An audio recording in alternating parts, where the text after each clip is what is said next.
according to General Marvel, ikaw daw nag-order sa kanila na isakay sa aeroplano si Pangulong And that is the Duterte. limit also of my authority. That's my mandate. To My have him... mandate is to coordinate, Coordinate. disseminate. So, for the record, hindi ka nagbigay ng order kay General Marvel na isakay siya sa aeroplano? Hindi. For the record. For the record, I am not the authority to order the arrest, to order the So just boarding of the plane. categorically, did you or did you not give the order to General Marvel? No. No. So General Marvel, are you lying? Sir, I'm not lying, but I just want to have the executive privilege po regarding this matter, this Ay, operational matter. nandito na tayo eh. Executive privilege ka dyan. Bakit naging executive privilege? Kanina bigla? sinabi mo, PCTC ang nagbigay ng order. Ngayon, mag-executive privilege ka. Sino-sino na tinuro mo? That's why we didn't want to attend the last hearing, because this is what we were expecting, ma'am. We didn't want to be bullied into a No, position. we're not bullying you, sir. Nobody's bullying. We're not I bullying think you, that sir. We're not bullying you, sir. you're trying to make people admit something that they will not admit. And executive we're privilege is a trying to valid derive excuse information. not to answer any Secretary question. President Remulla. Duterte is already at the Hague. Tapos na We're ang asking boxing. kung sino nagpadala doon sa kanya. Sino Yun ang nag-order? tanong We're natin. trying to understand every step of As the I said way. earlier, everything was cleared with the DOJ. Bakit kayo naging lead? Kitang-kita naman nung March 11, not only was the CIDG involved in the arrest, kayo pa rin yung lead sa operation. We can clearly see na kayo ang pinakamataas. You were the highest ranking member of the PNP in many of the videos. I was directed by the Chief of the Philippine National Police, ma'am. Yes, perhaps our Chief PNP can explain bakit yung CIDG ang naging lead samantalang investigasyon ang dapat mission nila. Ma'am, I just want to, yun sa background po natin, yun sa PNP po, ang Interpol PCTC F2, ang dalawa lang po yung pinapadala niya, no? Pagka dun sa PNP po, ang main task po namin, pagka PCTC, CIDG, ang sa NBI naman, NBI Interpol. So usually, pagka may request po ang PCTC, ang pinaka-diretso po namin is CIDG, not any other unit when it comes to arrest po. Pero you had the choice, ano? Madam Chair. Hindi naman lagi CIDG nag-aaresto nitong mga high-profile personalities. Wala naman ako nakikitang CIDG sa TV pag nakikita yung iba't ibang krimen. Hindi naman lagi sila eh. Ma'am, when it comes to the request of the PCTC, ang tasking po is always sa CIDG po. Yun po yung ano natin sa Ang PCTC. binanggit ni Executive Director ay yung NBI. Wala siyang binanggit na CIDG. Ma'am, when it comes to the PNP, ang PNP po, ang automatic po namin, it's from me, I always task the CIDG po when it comes to Interpol matters po. So it's in fact your choice. General Torre is a trusted and competent general, and that's the reason you chose him. No, ma'am, that's for me, it's always the CIDG when it comes to yung mga national po ng, ano po, ng huli po. Yes, Senator Bato, please. Thank you, Madam Chair. General Marvel, kung si General Torre ang pinapa-operate mo doon, ibig bang sabihin na lahat ng actions niya, lahat ng ginawa niya ay sanction mo? Opo, it's under po ng Philippine National Police po yan. So lahat ng ginawa niya, sagot mo? Yes, sir, opo. Thank you. That's the PNP that I would like to believe. Whatever your people does or fail to do, sagot mo. Diba? Just want to clarify, no? Ang sinasabi po natin, all legal po. Ang sinasabi lang, we're just assisting po yung PCTC. That's reasonable po na ang request po is coming from I'm PCTC not po. referring to PCTC anymore. Yung sa kabuuhan ng operation. Dito po sa Philippine National Police, lahat po ng action ng Philippine National under po sa atin, it's all legal po. When it comes to illegal, meron naman po kami mga ginagawa po dyan. Hindi, hindi ko na sinabi illegal. Akin lang, basta yung ginawa ng tao mo, sagot mo. Dahil ikaw ang PNP, di ba? Dapat ganun. Yan man talagang kuhan natin, trabaho natin. Sagot ko kayo lahat dahil You are carrying out my orders. Yes, sir. Tama po yan. Kasi ang mandate po ng CIDG is really to effect po yung mga warrants of arrest po. Okay, yeah, just for the record. Just for the record, Madam Chair. Thank you. Yes, maraming salamat. Palibhasa, inassign nga ni Chief PNP si General Torre bilang lead ng pag-aaresto kay former President. Masasabi ba natin na yung aresto ni PRRD ay CIDG operation? It's a PCTC operation, ma'am, requested to the Philippine National Police.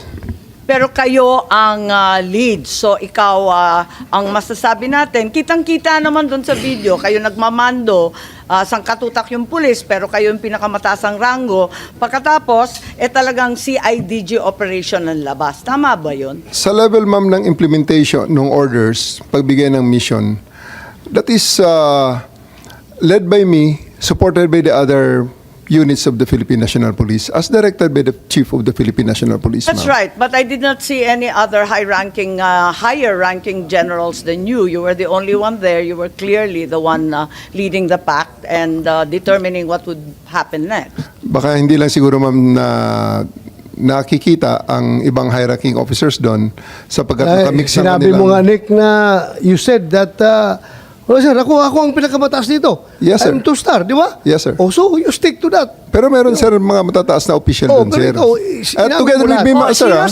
Sino-sino na mas mataas sa'yo at nagmamando? Wala naman kasi kaming narinig. Ikaw lang ang nandun. Wala namang masama kung ikaw ang inassign. Di syempre, gagampanan mo, di ba?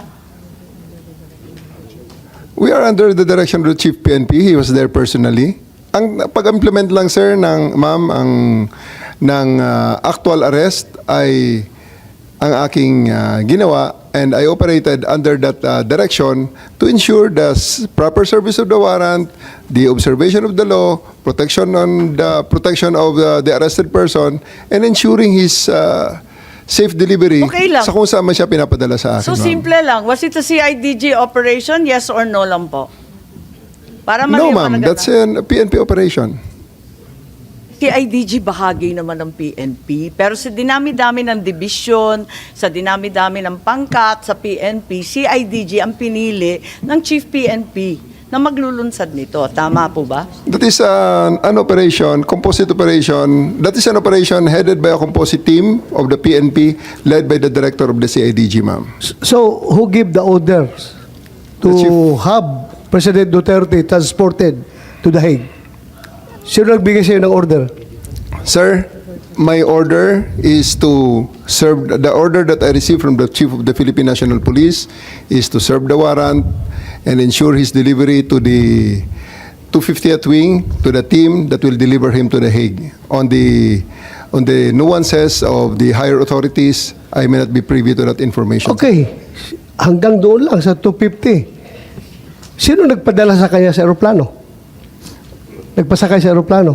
The order for me, sir, is to deliver him to the team that will deliver him to The Hague. And Sinong team na yun? Na-establish naman natin, sir, that it is done by the Interpol. Interpol. Sinong Interpol doon? Sinong Interpol doon? Si Ambassador Lacanilaw? Si kanila o nag-order sa'yo na isakay sa aeroplano? Sir, I think we have already established. Yung order ko is for me to deliver him to the 250th Wing and deliver him to the team. Okay, at assist the nandun na team. siya sa 250th Wing. Ngayon, pinilit mo siyang ilabas. Nakita ko pa yung matanda, humawak sa lamisa. Ayaw siya magpadala sa'yo. Ayaw niyang sumakay sa aeroplano. Sino nag-order sa'yo na isakay siya sa aeroplano? Sino nag-order sa'yo? Can I defer the questions, sir? The answer to the questions to the SOJ, considering that I have a team you of are the the PG one there. there. Wala si SOJ doon. Ikaw ang nagkarga sa kanya sa aeroplano. Kaya tinatanong kita, who gave you the order? Still, sir, I take my orders from the Chief of the Philippine National Police. So, Chief PNP, you give the order to have former President Duterte board the plane? Ma'am, I think that from the very beginning, the DOJ's advice was sought on every step of the way. Yes, And sir. we gave the clearance to serve the warrant Yes, sir. of arrest. I am asking them because they are on the ground. Sila ang nag-implement doon.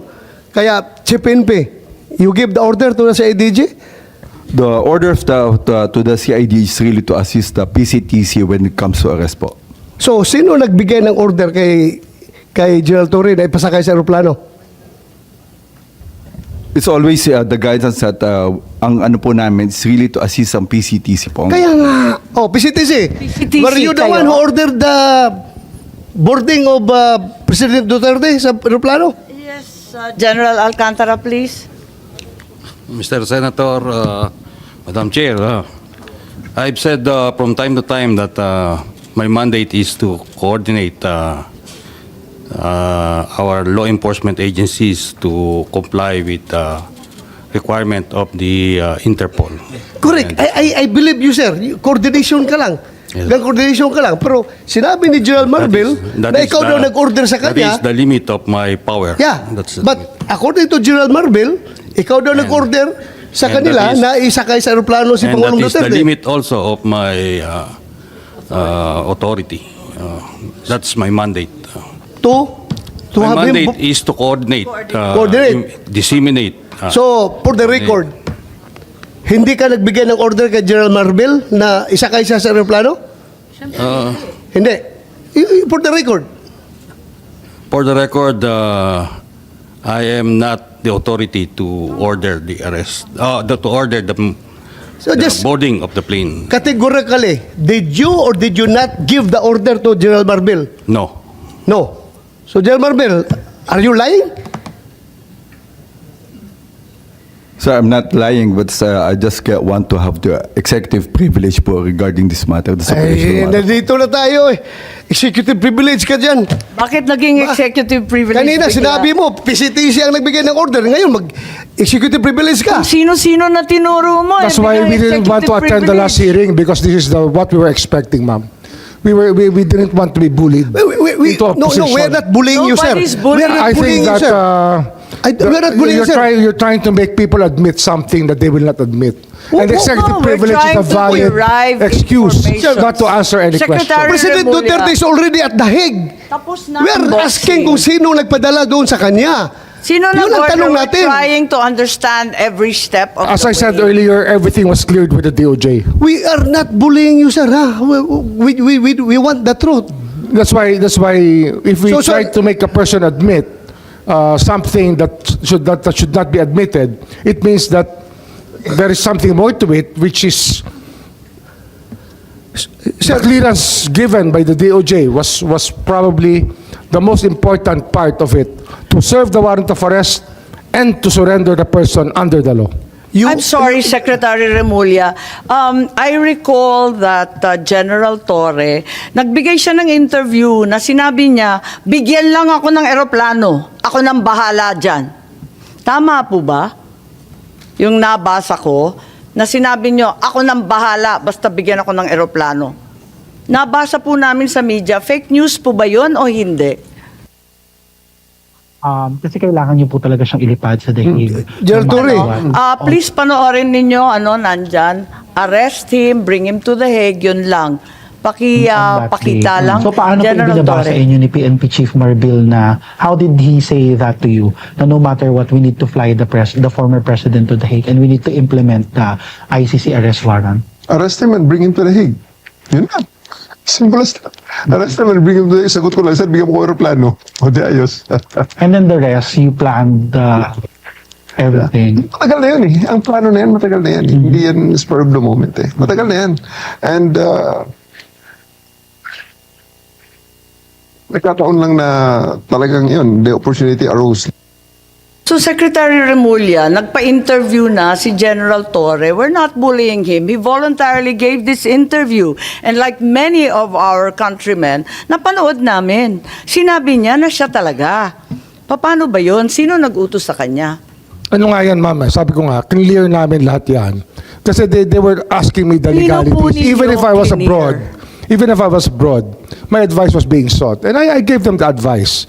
That, So kayo number ang one, nag-utos? serve the warrant of arrest. And number two, surrender him to the Hague. That's what the law provides. So, sir, you're the one giving the orders. Well, in some ways, because I gave them the legal basis for all the actions that happened. So you're the one giving the orders. If I have to be the one, then if I am the one, No, sir. that is referred to, I will admit it. Kasi- that I gave the clearances to number one, serve the warrant of arrest as I saw it, as I deemed fit, and number two, to fly him to The Hague to be surrendered under Section 17 of Republic Act 9851.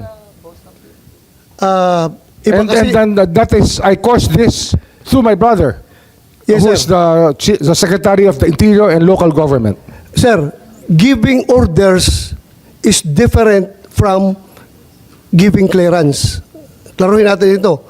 Well, Ang tinatanong ko is, sinong nag-utos? Because PNP is a uniform organization. Hindi yan gagalaw kung wala mag-uutos. Ang tinatanong namin ng komite, sino nag-uutos? Ikaw sabi mo, you're the one giving the clearance. Ngayon, ina-admit mo na parang sinasabi mo na kung gano'n man lang, di, ako na nagbibigay ng orders. So, nalalabuan ako doon. Kasi sabi mo, Sir. nagbibigay ka ng clearance sa kanila. Sa kanilang ginagawa. kasi every step of the way. it's a crisis management time eh. Kailangan maklear lahat. Dapat malinaw mag-isip yung mga taong kasama sa Nasabihan usapan. mo na ahead of time. Na-clear na lahat yan. Tinatanong nila sa akin kung ano nga. Ang sinabi ko talaga dyan, number one, you can serve the warrant. And number two, Hague. Surrender him to the Hague under the law. So- That is what the law provides. So ang ibig sabihin, nalaman na ninyo na may warrant bago pa umabot yung March 11, 3 a.m. na sinasabi. Hindi po. Nalaman may clearance na una-una, before sasabihin ko March sa inyo, 11. nalaman ko po na merong problema nung March 9, ako po yung nasa airport at sinasabi sa akin, mukhang may mga chismis na merong warrant. So balik tayo sa Pero chismis mo yun. Kung alam ko kung totoo yun, hindi na po ako lumipad. I would have stayed here. Pero I had to fly because I had a commitment So nautusan ninyo ng March with the 9? UNODC. So nautusan ninyo ng March 9 si PNP Chief Hindi ho. Martil? Nung dumating po yung warrant, yung diffusion order, pinadala po sa akin yan. Siyempre, ang technology naman, nasa Vienna po ako, kahit iba yung oras. Nung nakita ko po yung diffusion order, sabi ko, that's valid. You can serve it. Tsaka may warrant na kasama kasi yun eh. May warrant po kasama na pinadala sa akin eh. Sabi ko, it's a valid warrant. Akala ko yung diffusion hindi warrant. Bakit Hindi ba, bumalik may na kasama naman ko tayo warrant sa yun. unang usapin? It had an accompanying warrant which was given to me. And that warrant which was the one that was served to the former president. Balikan muna natin ang CIDG. Kasi sinabi nga dito sa interview na pinanood natin na alam na ninyo na meron kayong papel sa pag-aaresto. Masasabi ba ninyo na well-planned itong arrest? Kasi it was planned weeks in advance. May nakita tayo dito na naabutan na ninyo, matagal ng plano yan. Pwede ba nating paliwanag itong statement po ninyo, anticipation? Kasi yan ang actually pagdating ko, may plano na. Anticipation ng warrant. Sabi ninyo pagdating nyo. So dumating kayo mga bandang September, meron na yan.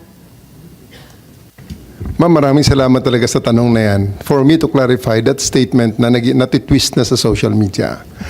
That interview is made from the context of the chief of the CIDG.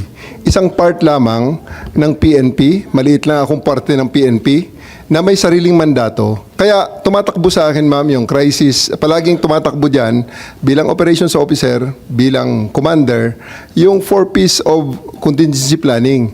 Predict, prevent, prepare, perform. Palaging may plano. Dahil nagbabasa ako ng dyaryo, ito may possibility na lalabas ang mga to. So, naghahanda ako na pag inutusan ako ng Chief PNP, hindi ako magsimula sa zero. So, it's not about anything, about sinister or anything, but it's just part of my job to plan for it. So, ano ang mga dapat pag may lumabas may mga wanted person, in-anticipate natin lalabas ang So warrant? hindi pa dumarating yung diffusion notice noong March 11, may plano ka na. Hindi ko po dinidinayan, ma'am. Part ng aking trabaho ang mag-prepare ng contingencies. Tama, para pag hindi naman nautusan kita ako, naka-ready binibintang. po yan, ma'am. At meron kang interview, sinabi nga na January 2025, nagkumpuni ka na ng secret 80-page plan na ang tawag Operation Pursuit ng New York Times. Ang pagkaintindi natin, Oplan Tugis. Tama ba yun? Wala po akong sinabing ganyan, ma'am. Kung sino man ang source niyan, I'm not very sure about it. Lumabas sa lahat ng media, sa GMA, pati New York Times sinabi. Pwede po nating makita, ma'am, kung Hindi if ko possible. alam. Yan lang ang nabasa ko, katulad ng marami. Operation Pursuit, tapos translate Oplan Tugis. Okay, may pangalan ho ba ako na naging source, ma'am, kung pwede ko makita? Kasi until this point, gusto ko rin po, ma'am, maraming salamat sa pag-clarify nito. Gusto ko sana makita, ma'am, yung Ang pangalan ko sinabi, talaga. ang PNP, ang nagplano na ng isang Oplan Tugis. I'm na just one of the- Napakahaba ng... Ayun lang, ma'am. I'm just one of the 220. Unfortunately, I'm just one of the 220,000 policemen of the PNP right now. Kung sino source nila, gusto ko sana nga makita, ma'am, na ang pangalan ko talaga is nandyan, na sinabi ko yan. Kasi na-attribute sa akin yan, ma'am, eh. Kaya I'm really thankful Yeah, at this opportunity to clear that Yes, Senator Madam Bato. news. Andyan, oh. How about that Chief PNP? Hindi kayo source yan? Yeah, sabi kasi si PNP Chief Marbil, inutusan si General Torre na ilalagay si Presidente Duterte under police custody as soon as the ICC issues the arrest warrant.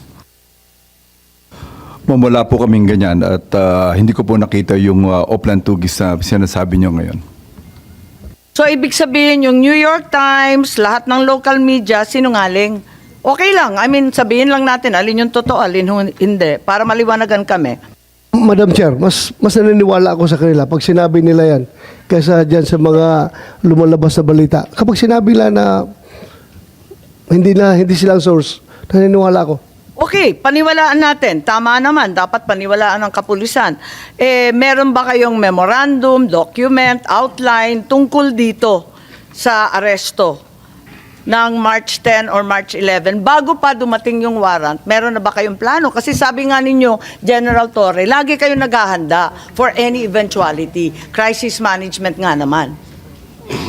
For the specific, yung March 11, ma'am, wala talagang pre-planned na sinasabing itong specific. Kaya on the fly ngayon, ma'am, na ginawa, ma'am, eh. So, everything that was done there, based on the contingencies, meron tayong mga, may situation analysis, may... Pero sinabi rin ninyo, matagal ng plano yan. Yes, ma'am. Naabutan ko na yan. Pagdating ko, meron na yan. Anticipation na kami. Actually, ma'am, ang pinaka-mother of plan yan, ma'am, baka kasi yung pursuit na yan, hindi tugi sa pinagsimulan, baka manhunt. Kaya pursuit, baka manhunt yung manhunt Charlie natin, na mayroong ganyan ang PNP. Hindi The accounting of wanted persons. Hindi po, General Torre, kasi may PNP memos for deployment. Pinirmahan ni Chief PNP Marbil, March 10 pa lang. Wala pang arrest warrant, magde-deploy na tayo ng kapulisan sa NCR at pati na rin sa Davao. Di ba? May memo tayo, pinakita natin nung first hearing. Yes, Chief Marbil, please.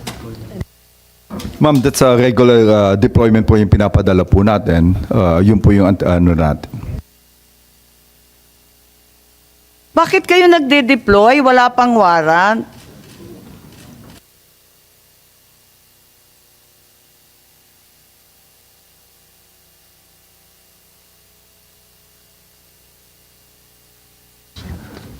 That's already part of the contingencies. Kasi hindi naman natin madi-deny na napaka-high profile ni PRRD. Ito na nga, may preparation na may probability na lalabas itong order na to. On my part, lalabas ang Pero order na to. sabi, nung unang hearing ni Secretary John Vic, na chismis lang naman, magde-deploy ka sa chismis lamang? There's really no harm in erring on the side of caution, ma'am. Palaging ganyan. Prevent after the prediction. We prevent whatever. Kaya palaging predict yan ang scanning the operational environment, threat assessments, So wala preparation, talagang IPB. plano. Pero sinabi mo, matagal ng plano yan. Alin ba talaga? The contingencies are there, ma'am. Hindi na sinasabing wala talaga kaming alam at wala kaming pinaghahandaan. May contingencies tayo, ma'am. So it's always there. So you're part of the saying that PNP. it was just general contingency planning. Yes, ma'am. No specific incident was anticipated. Although, sinabi rin ninyo, anticipation ko na yan.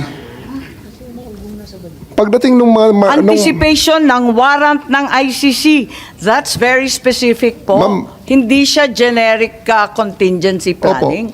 Part na ho ng aking trabaho na ma'am yan, nakita ko na, sabi ko, nako, paano pag nautusan ako bigla, lumabas ang warrant at i-implement ito. Nasa Hong Kong ang ating subject. So, that's all part of the anticipation already and the So in contingency fact, there was a planning. plan.